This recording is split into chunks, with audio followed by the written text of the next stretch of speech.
خزانوں سے ملکی مصارف کے لیے جو کچھ لیا جائے وہ حد اعتدال سے کبھی بڑھنا نہیں چاہیے، نہ کوئی انہیں اپنی وراثت یا ذاتی ملکیت سمجھے۔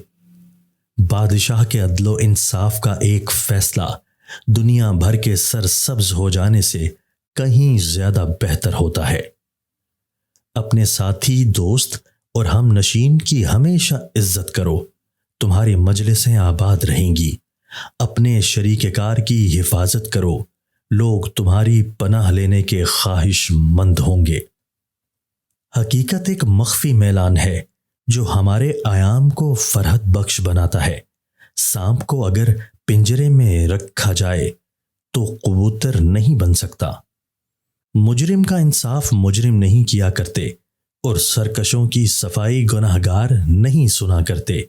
شفقت ضعیف اور خطا کار انسانوں کے لیے ہوتی ہے، اور بے گناہ انسان انصاف کا طالب ہوتا ہے۔ اللہ ہر پرندے کو خوراک دیتا ہے مگر اس کے گھونسلے میں نہیں ڈالتا۔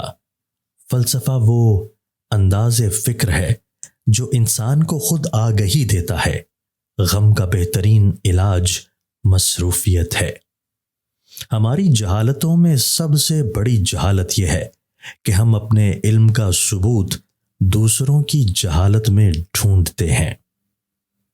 محبت قبر کے سکون میں ہمارے جسم کی راحت ہے، اور ابدیت کی گہرائیوں میں ہمارے نفس کی سلامتی۔ محبت جادو کی کرن ہے جو حساس ذات کی گہرائیوں سے پھوٹتی اور اس کے گرد و پیش کو منور کر دیتی ہے۔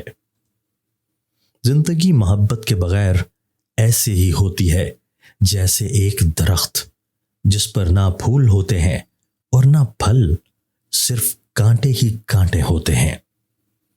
پرندوں کو وہ شرف حاصل ہے جو انسان کو نہیں۔ انسان اپنے وضع کردہ قانون اور رواج کے سائے میں زندگی بسر کرتا ہے، لیکن پرندے اس عام اور ہماگیر قانون کے مطابق زندگی گزارتے ہیں جس کے تحت زمین سورج کے گرد گھومتی ہے۔ دریا اپنے سمندر کی طرف جانے والے راستے پر ہمیشہ بہتا چلا جاتا ہے۔ اسے اس بات کے متعلق پرواہ نہیں ہوتی کہ پنچکی کا پہیہ ٹوٹتا ہے یا سلامت رہتا ہے۔ جھریوں والے چہرے پر مالٹے کا چھلکا لگاؤ، 3 دن میں جھریاں ختم ہو جائیں گی۔ تمہارا دوست تمہاری ضرورتوں کا جواب ہے۔ وہ تمہارے کھیت کی طرح ہے جس میں تم محبت کا بیج بوتے ہو اور شکر گزاری کی فصل اگاتے ہو۔